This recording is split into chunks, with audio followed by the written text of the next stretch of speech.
এই দেশটায় মানুষ চায় শান্তি। এদেশে 100-র মধ্যে 92 জন মুসলমান, 3.5 লক্ষের মতো মসজিদ, 70,000 উপরে ছোট বড় মাদ্রাসা, হাজার হাজার ওলামায়ে কেরাম এই দেশে নেতৃত্ব দেয়। ঢাকা শহরকে বলা হয় মসজিদের শহর। আজকে এই দেশে যারা অশান্তি অরাজকতা তৈরি করবে, আমরা সময়ের ব্যবধানে তাদেরকে দেখতে চাই। এমন এক সময় আসবে তারাও এই বাংলার জমিনে থাকার সুযোগ পাবে। আজকে আপনারা জানেন এখানে শুধু একটা উপজেলা এবং শহরস্থ লোকজন যারা, আজকে পটুয়াখালী জেলার বিভিন্ন উপজেলায় আল্লাহর রহমতে বিজয় মিছিল হয়েছে। যারা নেট জগতে আছেন তারা দেখছেন, আমি তো আজকে শুয়ে শুয়ে দেখছি এই লোক যদি আজকে পটুয়াখালী জড়ো করা হইতো, পটুয়াখালীতে বিন্দু পরিমাণ কোনো জায়গা থাকতো না। আজকে সারা বাংলাদেশের 64 জেলা উপজেলায় কেন্দ্রীয় ঘোষিত কর্মসূচি পালন হয়েছে। আল্লাহ শুকরিয়া, যেই পরিবার ইসলাম আন্দোলন বাংলাদেশের কর্মী আল্লাহর কুতু ফজলুল করিমের পালাকুবু রেজাল করিমের মুজাহিদরা ময়দানে আসে, বাংলার জমিন অবরুদ্ধ করতে আমাদের 1 ঘন্টা সময় বেশি লাগবে। তবে আমরা অশান্তির কোনো রাজনীতি করি না, শুধু আমরা না, আপনারা জানেন ইসলাম মনা যত দল আমরা সবাই একত্র, জানা নাই নাকি? শুধু সময়ের ব্যবধান, এমন একটা সময় আসবে ইনশাআল্লাহ আমরা যদি আল্লাহর পক্ষ থেকে সমস্ত সেক্টরে ইসলামী দলগুলা সমস্ত ছাত্র সংগঠন সহ ময়দানে একটা ঘোষণা, এর প্রধান আমিরুল মুজাহিদিন থেকে আমাদের ময়দানে ঘোষণা দেয়, দেখবেন ইনশাআল্লাহ বাতের দলে তারা আমাদের সঙ্গে আতঙ্ক শুরু করবে। এখন গ্রাম পর্যায়ে শনাক্ত করেন, চিহ্নিত করেন কারা আপনার শত্রুতা করে, কারা আপনাকে খারাপ জানে, কারা আপনার উপরে জুলুম করে, হামলা দেয়, মামলা দেয়। এমন এক সময় আসবে আমাদের সুর মতো আমরাও তাদের ব্যবহার করবো, ঠিক না? আপনাদের ওই ঘুমায় করেন না, মুসলমান ঘুমাবার জাতিরা বাঁচলে গাজী, মরলে শহীদ। যারা শাহাদাত বরণ করছে তাদের সম্পর্কে আল্লাহর ঘোষণা কি?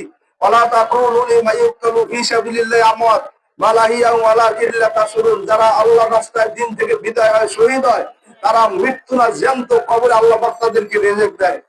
গেল বছর 5 তারিখ এমন সময় শহরে মানুষের চেহারা মধ্যে ছিল মলিনতা। আজকে আমরা এখানে যারা আসছি, কিছুক্ষণ আগে জামাত ইসলাম বিষয় মিছিল করছে, এনসিপি করবে, গণ অধিকার পরিষদ করবে, আমরা করতেছি।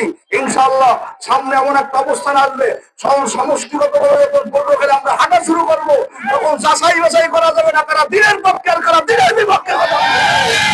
আপনারা ভয় পাইন না, দোয়া করতে থাকেন।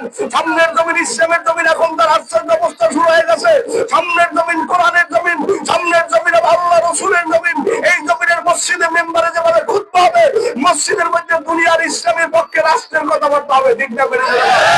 আমি প্রশাসন সাংবাদিক ভাইদেরকে বলবো, আপনাদের মেধা তালিকা দিয়ে এখন ইসলামের পক্ষে থাকেন, আমাদের ওলামায়ে কেরামের পক্ষে থাকেন। ইনশাআল্লাহ সামনে আমরা পীর সাহেব সরমুনের নেতৃত্বে যখন ডাক আসবে ইসলামের জন্য, কোরআনের জন্য, তাদের ডাইনে বামে থেকে যেভাবে গেল 5 তারিখ কারফিউ ভঙ্গ করে আজকে শায়েকের নেতৃত্বে আমার লাখো লাখো দিন মজুরি শ্রমিক ভাইয়েরা সেই বড় ভবনের সামনে গেছিল, তারা ভেঙ্গে শায়েকে যখন ভিতরে ঢুকছিল, আজকে এখন পর্যন্ত মুসলমান ইতিহাস স্মরণ করে, ঠিক না? বেরিয়ে করে তারা মানুষ, তারা স্বীকার করে, যারা লাকাদ কানা লাকুম ফি রাসূলিল্লাহি উসওয়াতুন হাসানাহ, নবীর মডেল মানে, কোরআন মানে, তারাই তো মুমিন মুত্তাকি।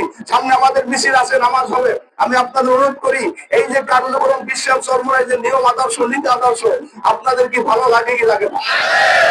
এর সঙ্গে কি আমরা জড়ায় থাকতে রাজি আছি না নাই? এর সঙ্গে জড়ায় থাকতে আমাদের জান, জীবন, শ্রম, অর্থ, রক্ত লাগে, আমরা দিতে রাজি আছি না নাই?